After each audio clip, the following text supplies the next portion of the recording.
Good morning. आज आपका physical का क्लास होने जा रहा। पिछले 3 दिन से ऑर्गेनिक का क्लास चल रहा था और आज हम पुनः फिजिकल में लौट रहे हैं। सभी बच्चे को पता है कि यूनिट 5 आपका चल रहा है जो सरफेस केमिस्ट्री है। उसी में अभी तक आपका 16 वीडियो लोड हो चुका है। अब आगे की बात आज होने जा रही है। जैसा कि आप देखे होंगे अभी जो हम लोग पढ़ रहे हैं कॉलाइडल घोल का शुद्धिकरण, कि किसी भी कॉलाइडल घोल का शुद्धिकरण कैसे होता है। तो उसी कॉलाइडल घोल के शुद्धिकरण में हम लोग अभी हैं। और पिछले क्लास में आपको एक विधि बता दिए थे, अपोहन। याद आ रही है बात? अपोहन बताए थे जिसको इंग्लिश में डायलाइसिस कहते हैं। और वो जो अपोहन डायलाइसिस था, याद कीजिए, बताए थे आपके शरीर में ब्लड का प्यूरिफिकेशन, ब्लड का जो शुद्धिकरण होता है उसी अपोहन क्रिया से, डायलाइसिस विधि से ब्लड का शुद्धिकरण होता है। तो ब्लड का जो शुद्धिकरण करते हैं अपोहन से करते हैं, डायलाइसिस से करते हैं। ब्लड का शुद्धिकरण कहाँ होता है? तो आपके किडनी में होता है। तो ब्लड भी एक कॉलाइडल घोल है। तो अपोहन बताए थे कि विशेष मेम्ब्रेन झिल्ली का बना हुआ एक बैग लेते हैं, उसमें कॉलाइडल घोल को रख देते हैं और उसको बहते हुए पानी के धारा में रखते हैं। तो क्या होता है, सभी अशुद्धि पानी के साथ बह जाता है और आपका कॉलाइडल घोल जो है वो शुद्ध हो जाता है। तो यही आपका कॉलाइडल घोल के शुद्धिकरण का एक विधि हम लोग पिछले क्लास में चर्चा किए थे और वो विधि था आपका अपोहन, डायलाइसिस। और दूसरा भी हम हेडिंग डाल दिए थे, याद कीजिए, डाले थे हेडिंग वैद्युत अपोहन। ये दूसरा हेडिंग डालेंगे सभी बच्चे। नंबर 2 होगा वैद्युत अपोहन। वैद्युत अपोहन। तो वैद्युत अपोहन कहते हैं। अब देखिए ये क्या, ऐसे तो पहले इंग्लिश में लिख ली, वैद्युत हो गया इलेक्ट्रो, अपोहन कहते हैं डायलाइसिस, ले इंग्लिश में कहते हैं इलेक्ट्रो डायलाइसिस। इलेक्ट्रो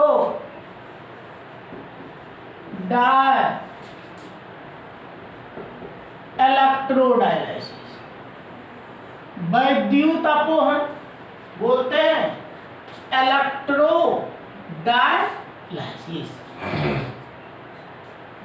ये इलेक्ट्रो डायलाइसिस है, वैद्युत अपोहन। देखिए नाम से ही लग रहा है, वैद्युत या इलेक्ट्रो का अर्थ होता है इलेक्ट्रिक फील्ड। तो इलेक्ट्रिक फील्ड की यहाँ बात होगी।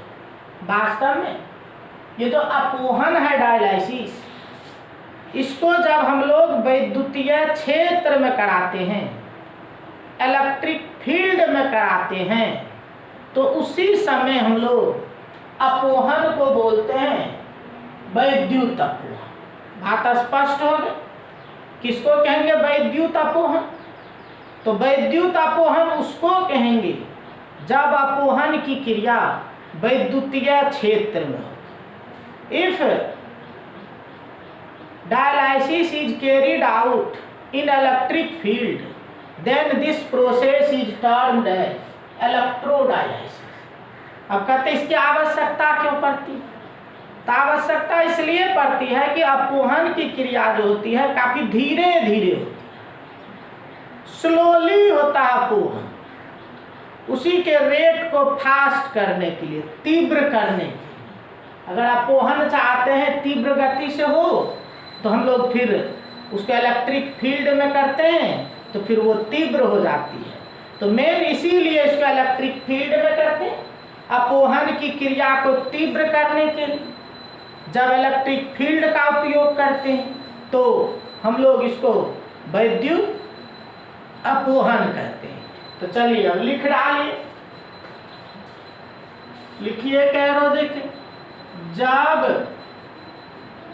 अपोहन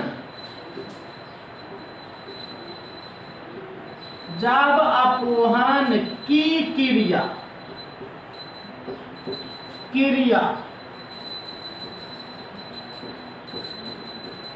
वैद्युतीय क्षेत्र में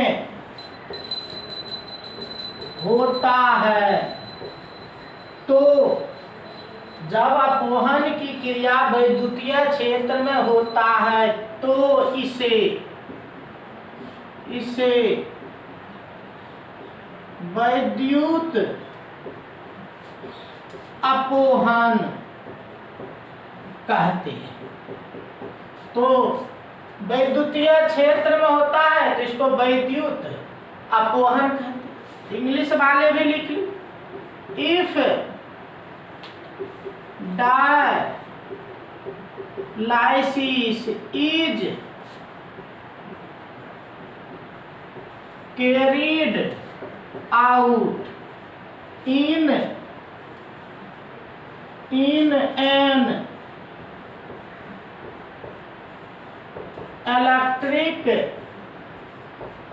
electric field, then dialysis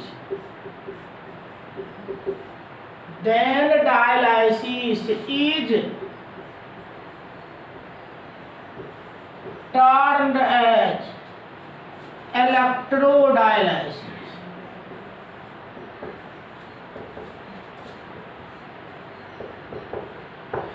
तो इसको हम लोग इलेक्ट्रोडायलाइसिस, और बताइए करते क्यों, तभी स्पष्ट बताएं। डायलाइसिस के रेट को तीव्र करने के लिए, तो डायलाइसिस के रेट को तीव्र करने के लिए तो लिखिएगा क्या होते, लिखिए चूंकि अपोहन की क्रिया मंद गति से होता है, अतः इसके वेग को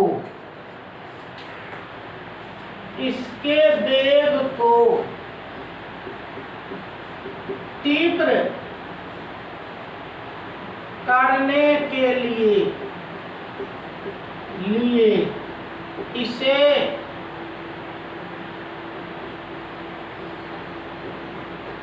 वैद्युतीय क्षेत्र में किया जाता है।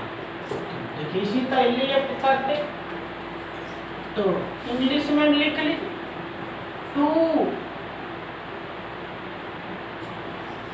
increase the rate of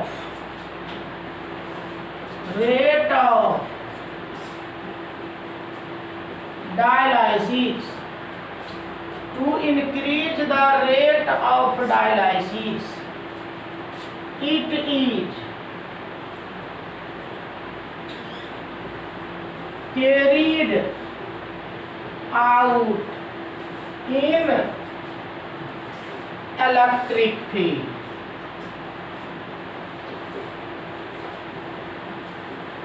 तो रेट को इंक्रीज करने के लिए ही इसको करते हैं हम लोग इलेक्ट्रिक फील्ड।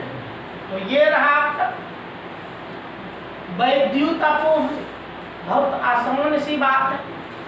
अगर अपोहन की क्रिया वैद्युतीय क्षेत्र में हो उसी को हम लोग कहते हैं वैद्युत अपोहन, इलेक्ट्रोडायलाइसिस। लिखेंगे सभी बच्चे।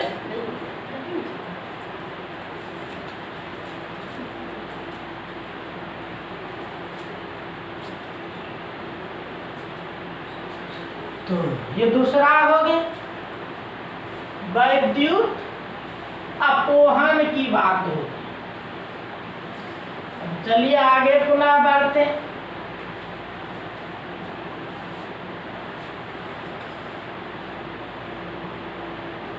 तो चलिए अब नंबर 3 लिखेंगे सभी बच्चे। नंबर 3 लिखिएगा, अति सूक्ष्म निस्यंदन। अति सूक्ष्म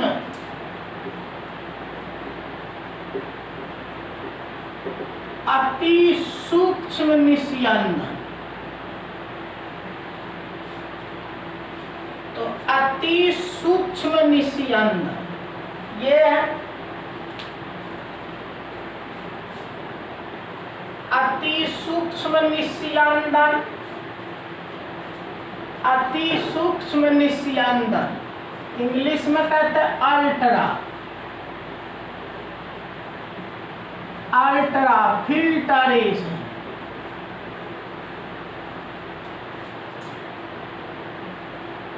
अति सूक्ष्म निस्यंदन इंग्लिश हो गया अल्ट्रा फिल्टरेशन। अब देखिए इसमें क्या होता है। तो सबसे पहले जो ये जो अल्ट्रा फिल्टरेशन है, इसमें क्या करते हैं, जब लोग कोलाइडल घोल में जो डीपी परिक्षिप्त परावस्था के कण होते हैं उसको हम लोग छान के अलग कर लेते।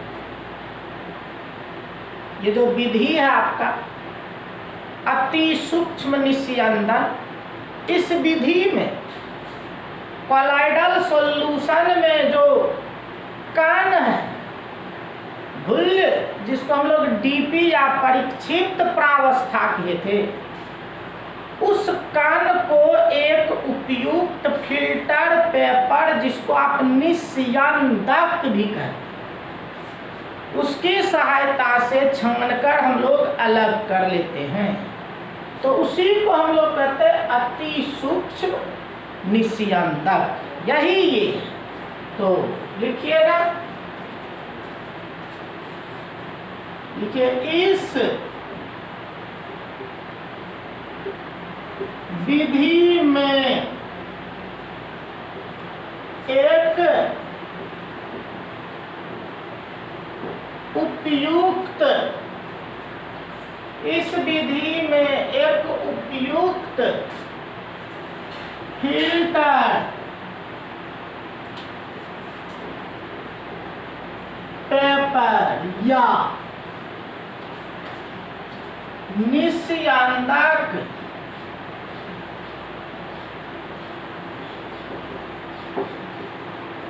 इस विधि में एक उपयुक्त फिल्टर पेपर या निस्यंदक की सहायता से CS में उपस्थित डीपी या परिक्षिप्त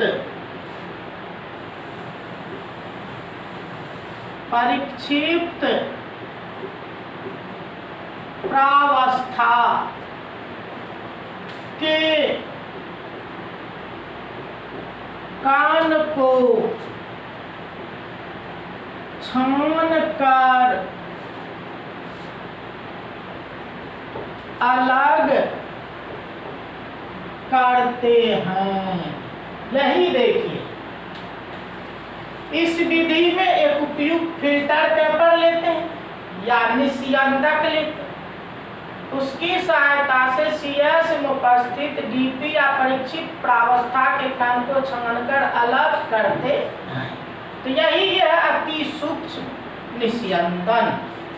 तो लिखिए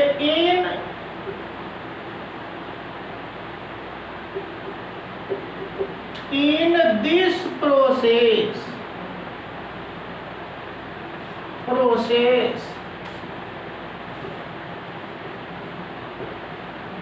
particles of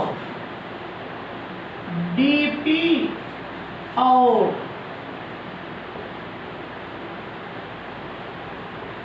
dispersed phase. In this process, particles of dp or dispersed phase are filtered out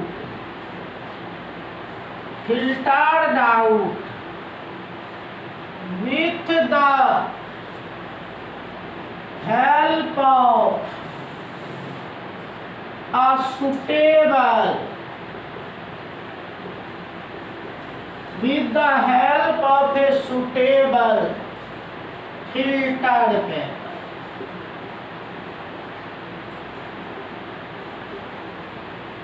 इस तरह से देखिए, ये जो अति सूक्ष्म निस्यंदन है, इसमें कुछ नहीं, हम लोग डीपी जो होते हैं परिक्षिप्त प्रावस्था, उसके कण को हम छमन के अलग करें with the help of a suitable filter paper और मेथड। तो यही आपका अति सूक्ष्म निस्यंदन। ऐसे इन सभी पे प्रश्न उतना नहीं आता है। अपोहन जानिए, अपोहन में आप पढ़े तो उससे क्या होता था, कॉलाइडल घोल का शुद्धिकरण होता। तो मेन सबसे अधिक आपको अपोहन की ही बात होती है, अपोहन को ही पूछा जाता है। तो जिसको डायलाइसिस आपके है इंग्लिश में, अपोहन होते हैं डायलाइसिस, उसी की बात हम लोग। तो याद कीजिए, ये हेडिंग हम डाले थे, प्यूरिफिकेशन ऑफ कॉलाइडल सॉल्यूशन, कॉलाइडल घोल का शुद्धिकरण। तो 3 विधि इसने बता, यहाँ आके कॉलाइडल घोल का शुद्धिकरण आपका खत्म हो जाता। अब कॉलाइडल घोल के प्रॉपर्टीज पर चलते हैं। प्रॉपर्टीज ऑफ कॉलाइडल सॉल्यूशन, कॉलाइडल घोल का गुण। तो चलिए मेन पॉइंट डालेंगे सभी बच्चे, आगे बढ़ाते। तो कॉलाइडल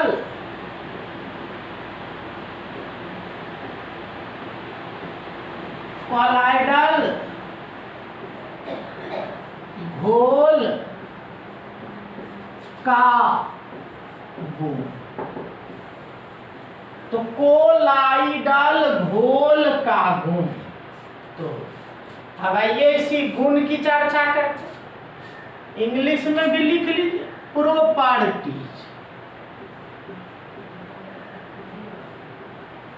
प्रॉपर्टीज ऑफ CS कॉलाइडल सॉल्यूशन। तो प्रॉपर्टीज ऑफ कॉलाइडल सॉल्यूशन कहते कॉलाइडल घोल का गुण। तो बहुत सारा गुण है इस कॉलाइडल घोल का। आइए देखिए क्या गुण है कॉलाइडल घोल के गुण के बारे में देखते। तो लिखिए CS का निम्न गुण होता है। तो फॉलोइंग आर दी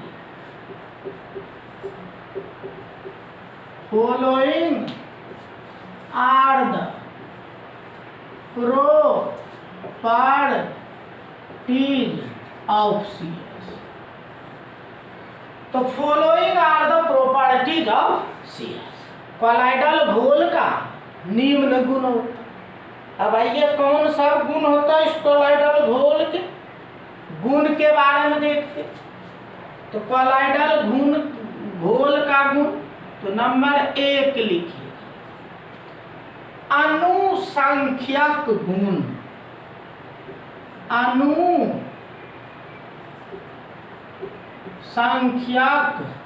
गुण। अनुसंख्यक गुण इंग्लिश में कहते हैं कॉलिगेटिव प्रॉपर्टी, कॉलिगेटिव प्रॉपर्टी। तो अनुसंख्यक गुण को कहते हैं कॉलिगेटिव प्रॉपर्टी। अब देखिए, सबसे पहले जानिए, कहिएगा सर ये अनुसंख्यक गुण होता क्या है? ये क्या है अनुसंख्यक गुण?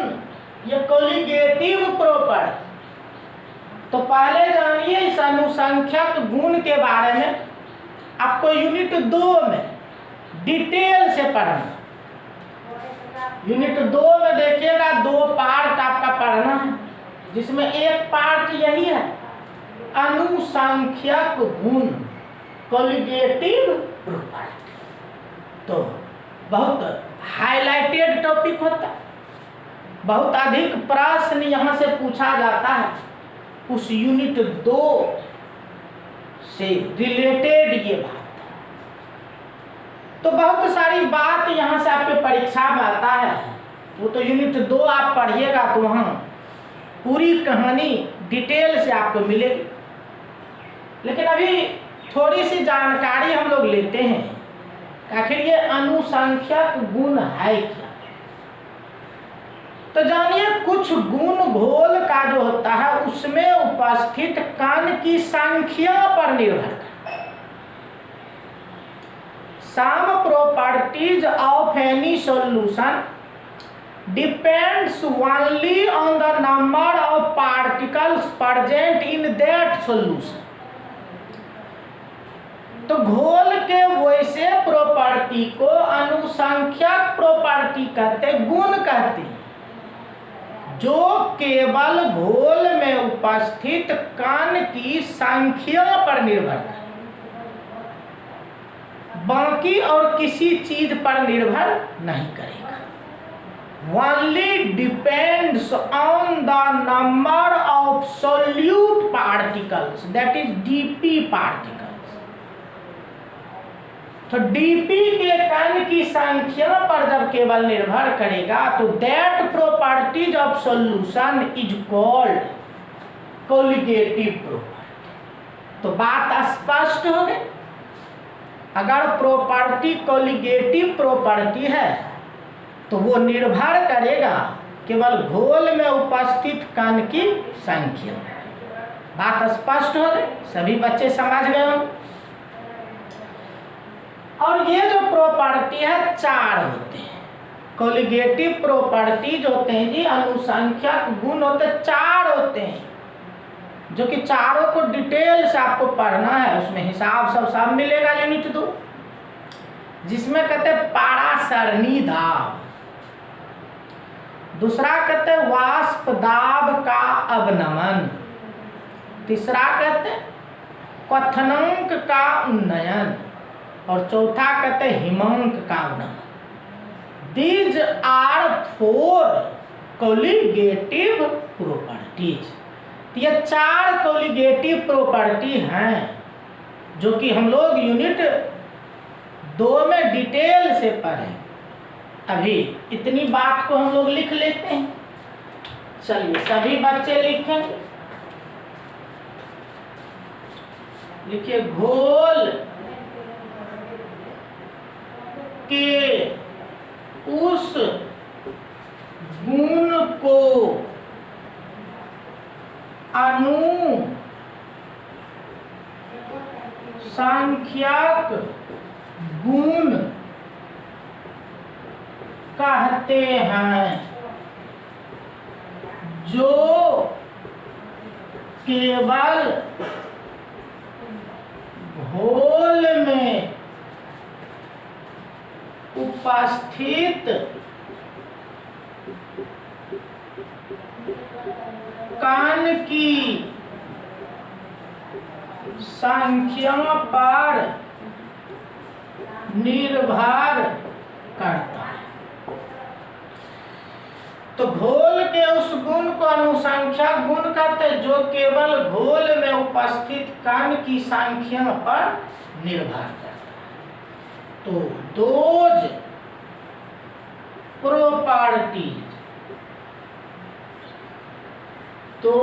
properties of solution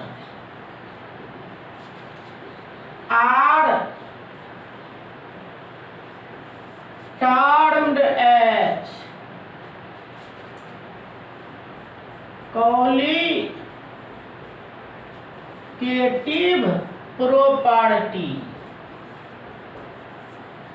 colligative property which depend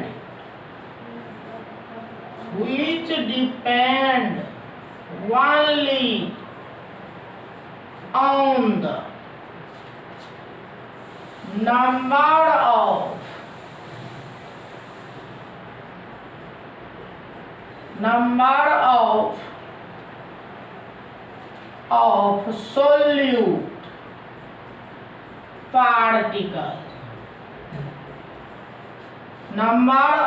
solute particles present in the solution। केवल घोल में उपस्थित कण की संख्या पर निर्भर करता है, तो उसी को हम लोग कहते हैं अनुसंख्यक गुण। तो यही देखिए कोलिगेटिव प्रॉपर्टी होती है। और अभी बता रहे थे ये कितने होते हैं, तो कुल 4 होते हैं। तो 4 होते हैं। तो नेक्स्ट एरो देखिए, लिखिए यह गुण निम्न 4 प्रकार के होते हैं। यह गुण निम्न 4 प्रकार के होते हैं।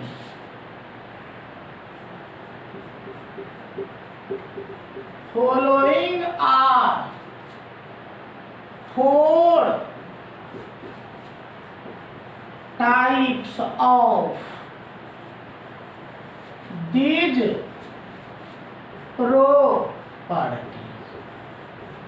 तो ये जो गुण होते हैं ये 4 होते हैं। तो 4 तरह के ये गुण होते हैं। अब देखते हैं कौन सा है ये 4। तो एक बार लिख लेंगे सभी को। तो नंबर 1 लिखे, पारासरणी दाब। पारासरणी दाब कहते ऑस्मोटिक प्रेशर। तो कोलिगेटिव प्रॉपर्टी 4 जिसमें एक हुआ ऑस्मोटिक प्रेशर, पारासरणी दाब। दूसरा कहते हैं वाष्प दाब का अवनमन। वाष्प दाब का अवनमन। तो वाष्प दाब का अवनमन कहते लोअरिंग ऑफ वेपर प्रेशर। तो वाष्प दाब का अवनमन कहते लोअरिंग ऑफ वेपर। तीसरा कहते हैं क्वथनांक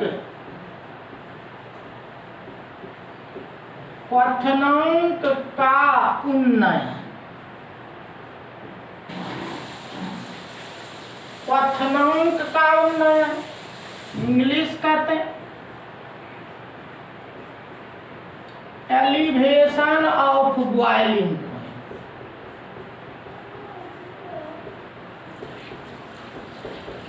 तो एलिवेशन ऑफ बॉइलिंग, और लास्ट है हिमांक, हिमांक का अवनमन, हिमांक का अवनमन, depression, depression of freezing point, freezing point. तो इस तरह से देखिए these are 4 types of colligative property. ये 4 कोलिगेटिव प्रॉपर्टी होते हैं जो यूनिट 2 में भी हम लोग लिखेंगे भी और वहां सबको डिटेल से पढ़ेंगे। अब देखिए मेन देख रहे थे कॉलाइडल सॉल्यूशन जो है उसके गुण में हम लोग इसको लाए। अब सवाल उठता उससे ये कैसे रिलेटेड है, कॉलाइडल सॉल्यूशन जो होते हैं उससे ये कैसे संबंधित है, तो अब बताइए। याद होगा आपको कॉलाइडल सॉल्यूशन में जो कण होते हैं उसका साइज ट्रू सॉल्यूशन से बड़ा होता है। क्या पढ़े थे, याद कीजिए, हम लोग पढ़े थे particles of colloidal solution is bigger in size in comparison to the true solution. याद है ना, क्या बताए थे, ये जो ट्रू सॉल्यूशन होते हैं, ये ट्रू सॉल्यूशन के जो कण होते हैं ये ट्रू सॉल्यूशन, और ये जो कॉलाइडल सॉल्यूशन होते हैं इस कॉलाइडल सॉल्यूशन का कण क्या होता है जी, ट्रू सॉल्यूशन की तुलना में बड़ा होता है। कण ट्रू सॉल्यूशन में छोटा होता है, उससे कॉलाइडल सॉल्यूशन का कण बड़ा होता है। अब आप समझ सकते हैं अगर दोनों का समान मात्रा लें, आप अगर ये भी 1 लीटर लेते हैं और ये भी 1 लीटर लेते हैं तो जरा विचार कीजिए, अगर दोनों का मात्रा आप सेम लेंगे तो चूंकि इसका कण बड़ा है इसीलिए इसमें कण की संख्या जो होगी वो कम हो रही है। बात स्पष्ट, निश्चित रूप से आप समझ रहे होंगे कि ये कण चूंकि छोटा छोटा है, ये भी 1 लीटर ली और ये भी 1 लीटर ली, तो निश्चित रूप से इससे इसमें कण की संख्या कम होगी। चूंकि इसका कण बड़ा है तो इसमें जो होगा ये कण की संख्या जो होगी वो कम होगी। कण की संख्या कम किससे जी, तो TS से, ट्रू सॉल्यूशन से इसमें कण की संख्या कम होगी, और कण की संख्या कम होगी तो विचार कीजिए अनुसंख्यक गुण तो कण की संख्या पर ही निर्भर करता, और इसमें कण की संख्या कम है, इसीलिए कॉलाइडल सॉल्यूशन जो होते हैं उसके लिए सभी कोलिगेटिव प्रॉपर्टी कम हो जाए क्योंकि कण की संख्या कम होती है। तो चलिए अब लिख लेंगे, तो लिखिए चूंकि TS की तुलना में CS में कण की संख्या कम, कण की संख्या कम होती है, अतः टीएस की तुलना में, अतः टीएस की तुलना में सीएस के लिए, टीएस की तुलना में सीएस के लिए सभी, टीएस की तुलना में सीएस के लिए सभी अनुसंख्यक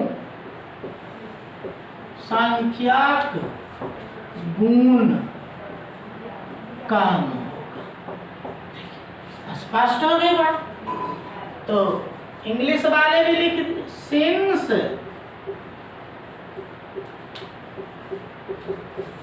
particles in the CS is less than in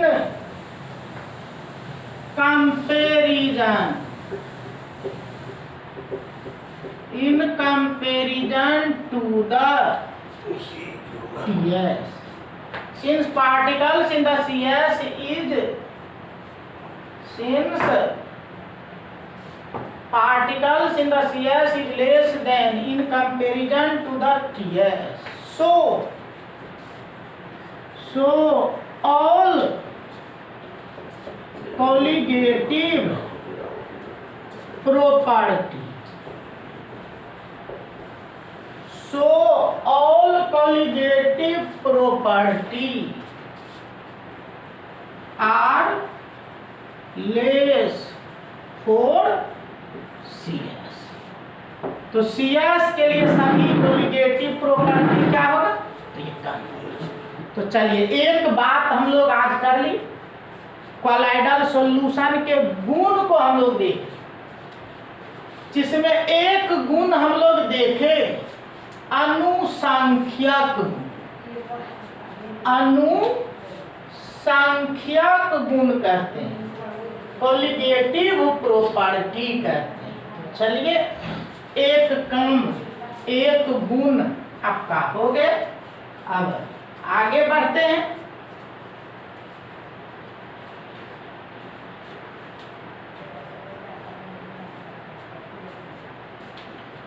चलिए सभी बच्चे लिखेंगे, नंबर 2 में लिखिए टिंडल, टिंडल प्रभाव।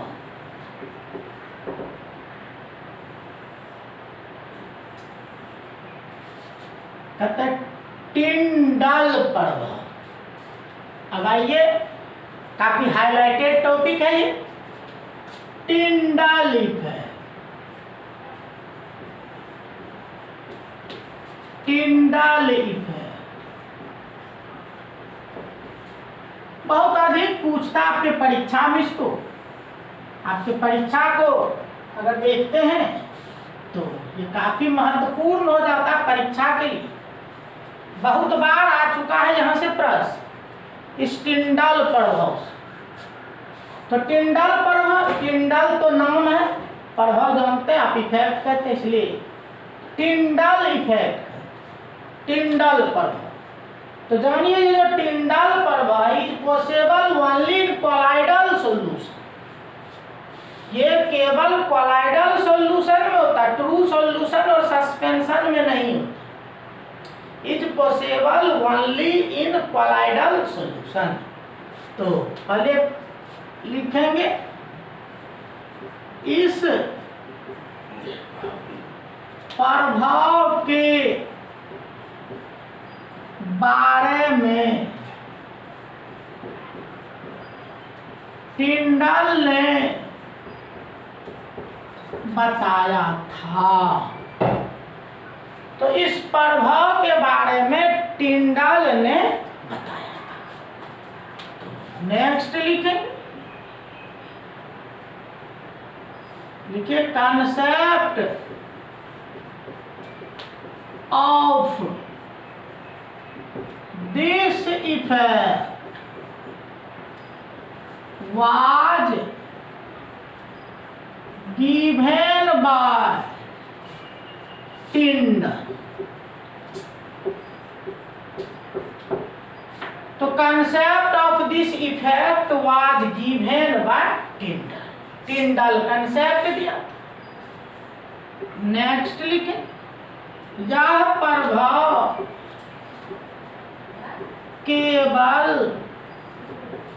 CS में होता है।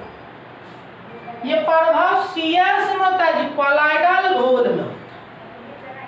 ट्रू सॉल्यूशन में, सस्पेंशन में नहीं होगा, केवल कोलाइडल घोल में होगा। तो लिखो, दिस इफेक्ट इज पॉसिबल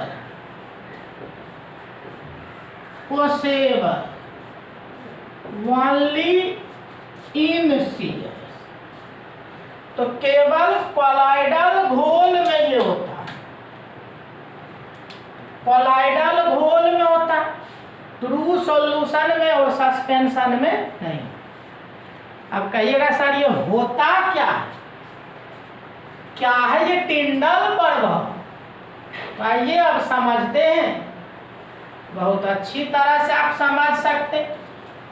जैसे फिजिक्स वाले आपको पढ़ाए होंगे प्रकाश का प्रकीर्णन, इंग्लिश में कहते हैं स्कैटरिंग ऑफ लाइट। प्रकाश का प्रकीर्णन, स्कैटरिंग ऑफ लाइट। देखिए होता क्या है, आपका टिंडल प्रभाव क्या है? तो टिंडल प्रभाव होता है कोई भी कोलाइडल सॉल्यूशन है, और ये जो कोलाइडल सॉल्यूशन है, इस कोलाइडल सॉल्यूशन में तो जानते हैं आप डीपी के कण होते, डिस्पर्स्ड फेज के कण होते, और डिस्पर्स्ड फेज के कण होते हैं जी परिक्षिप्त प्रावस्था के कण होते। अगर इसमें आप प्रकाश के किरण को गुजारते हैं, अगर प्रकाश के किरण को आप देते हैं रे ऑफ लाइट, तो होता क्या है, ये प्रकाश का किरण इस कण से टकराने के बाद स्कैटर्ड हो जाता है, प्रकीर्णित हो जाता है। बस इसी घटना को टिंडल इफेक्ट कहते हैं। ये टिंडल इफेक्ट, टिंडल प्रभाव क्या हुआ? तो किसी भी कोलाइडल घोल में उपस्थित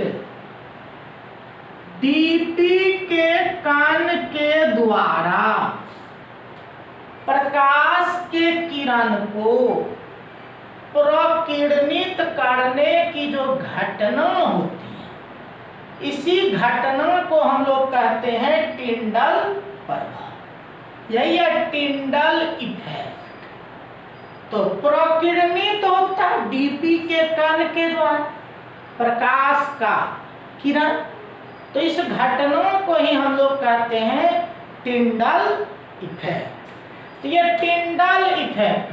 अब देखिए ये इफेक्ट होगा तो क्या हो, आप जानते हैं किसी चीज को आप कैसे देख सकते हैं?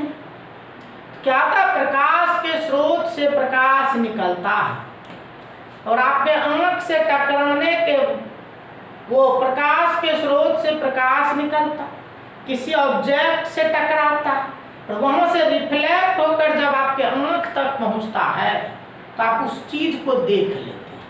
तो वास्तव में यहाँ भी देखिए प्रकाश का किरण आ रहा है, इस डीपी के कण से टकराए और ये रिफ्लेक्ट हो गया। अगर ये रिफ्लेक्टेड रे आपके आंख तक पहुंच जाता है तो आप इस कण को देखने लगते। तो वास्तव में इस इफेक्ट के कारण आप कोलाइडल घोल में उपस्थित कण को देख लेते, और ये जो प्रकाश के पुंज का पथ है ये पथ भी दिखाई पड़ने लगा। इसीलिए आपसे क्वेश्चन पूछता है, क्या होता है जब कॉलाइडल घोल से प्रकाश के पुंज को गुजारते हैं? तो देखिए, नजर के सामने देख रहे हैं, जब कॉलाइडल घोल से प्रकाश के पुंज को गुजार रहे हैं तो टिंडल प्रभाव हो रहा है, जिसके कारण क्या हो रहा है, आप घोल के कण को देख लेते हैं और प्रकाश के पुंज के पथ को देख लेते हैं। तो यही बात है। तो चलिए अब लिख डालते हैं।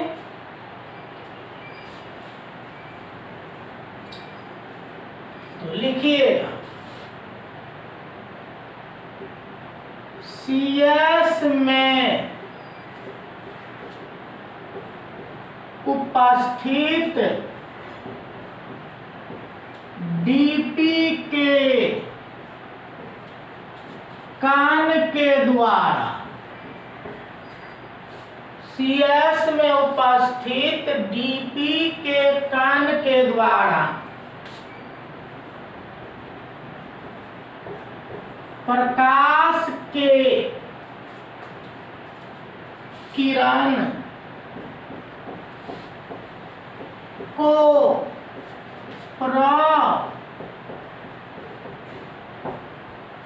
किरणित करने की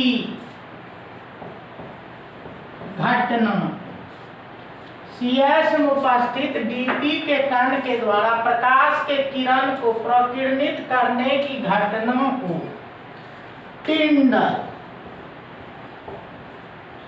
टिंडल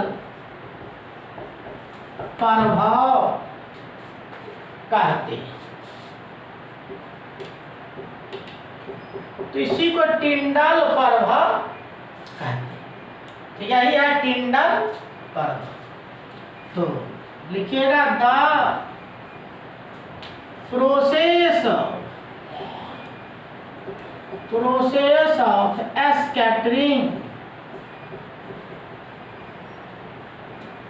scattering of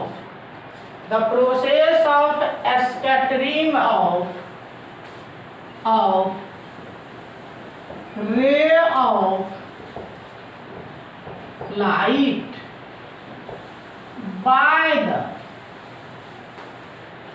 by the DP particles present in the CS. The process of scattering of ray of light by the DP particles present in the solution is called Tyndall effect. तो देखिए, इसी को हम लोग टिंडल इफेक्ट, अभी बता रहे थे। ये टिंडल इफेक्ट जब होता है तो क्या होता है? टिंडल इफेक्ट जब होता है तो क्या होता है? तो कहते कण दिखाई पड़ता है और प्रकाश के पुंज का पथ भी दिखाई पड़ता। तो प्रश्न बोले थे, पूछता है क्या होता है जब CS से प्रकाश के पुंज को गुजारा जाता है? ये प्रश्न आता, क्या होता है जब कॉलाइडल घोल से प्रकाश के पुंज को गुजारा जाता है? इस तरह से हम आंसर लिख सकते हैं, जब CS से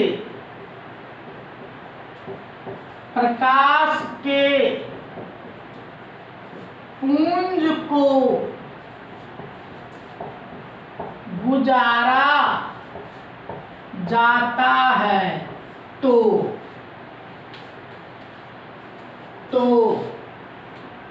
CS में उपस्थित DP का कण और प्रकाश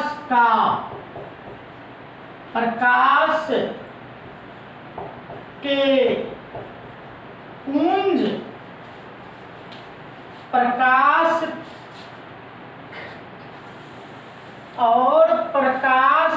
के पुंज का पथ दिखाई पड़ने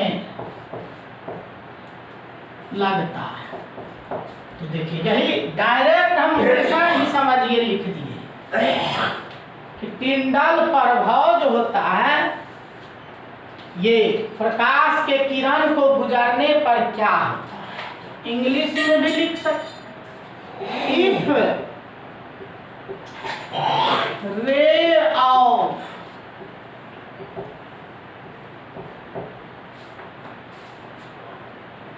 ray of light is passed through CS, then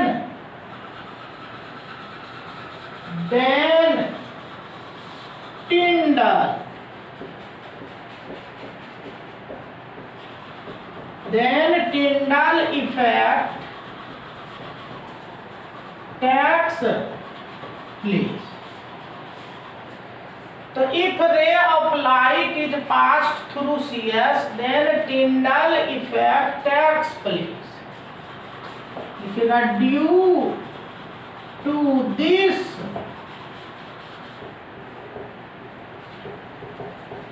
particles of dp and path of light are visible। तो ये दिखाई पड़ने लगे। तो बस इतनी बात आप कह सकते हैं इस टिंडल इफेक्ट में।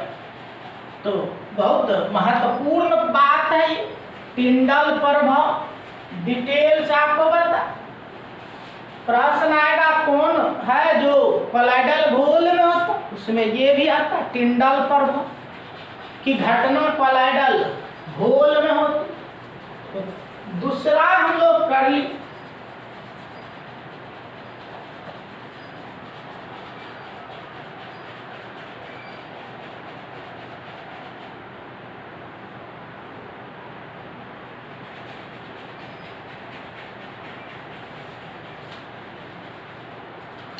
उसके बाद देखिए पॉइंट आप और कह सकते हैं कि ये जो टिंडल प्रभाव कोलाइडल घोल में होता है, ट्रू सॉल्यूशन में नहीं होता। इसीलिए इसका उपयोग करके आप टीएस और सीएस को पहचान सकते। यदि आपको दो घोल दे दे, एक घोल ये दे दिया, एक घोल ये दे दिया, ये अगर आपको दो घोल दे देता और पहचानने कहता कि बताइए इसमें से कौन है जो कोलाइडल घोल है, तो बस क्या करेंगे हम लोग दोनों से प्रकाश के किरण को गुजारेंगे और प्रकाश के किरण को गुजारेंगे तो देखिए क्या होगा, जिसमें टिंडल प्रभाव होगा, स्कैटरिंग ऑफ लाइट होगा, वही कोलाइडल घोल हो जाए,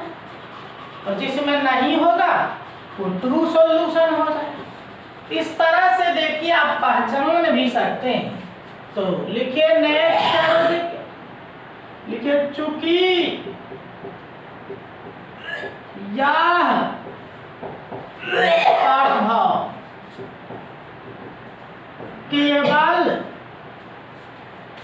केवल सीएस में होता है, टीएस में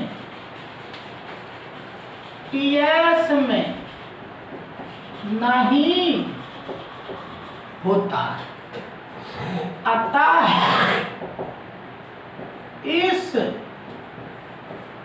गुण के कारण CS और TS का पहचान होता है,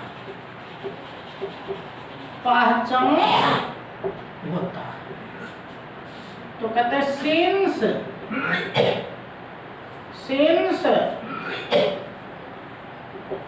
this effect is possible only in CS but not in TS. So CS is separated from TS with the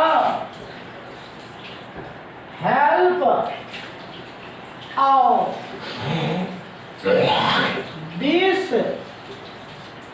property. तो इस प्रॉपर्टीज से आप CS और TS का पहचान कर सकते हैं। और जानिए इसी प्रॉपर्टी का उपयोग करके जिगमोंडी ने अति सूक्ष्मदर्शी को बनाया था। तो लिख लीजिएगा, इस प्रभाव का उपयोग करके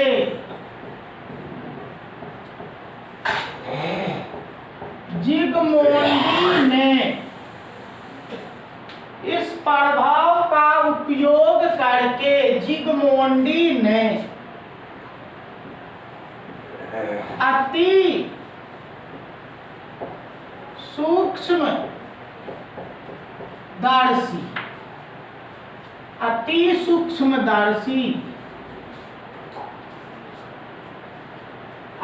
सूक्ष्मदर्शी को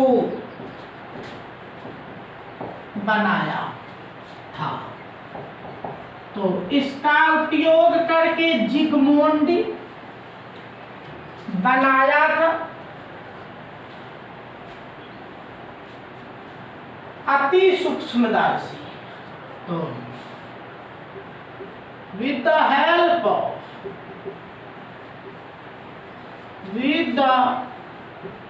help of this property जिगमोंडी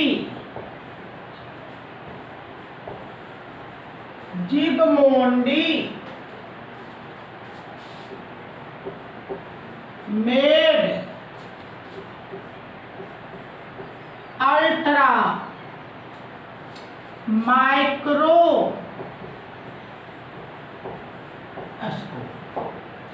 तो अल्ट्रा माइक्रोस्कोप को बनाया था।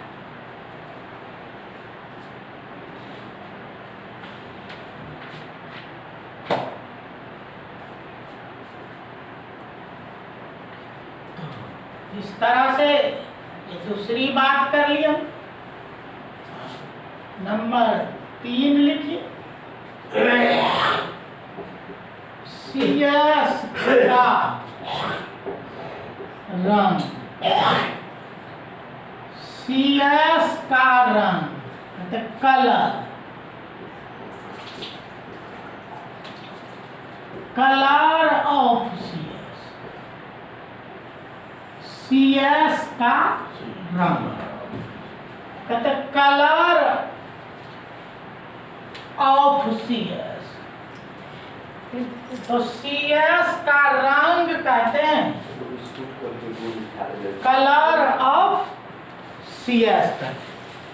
तो चलिए यहीं से हम लोग कहानी को आगे बढ़ाएंगे अगले क्लास में।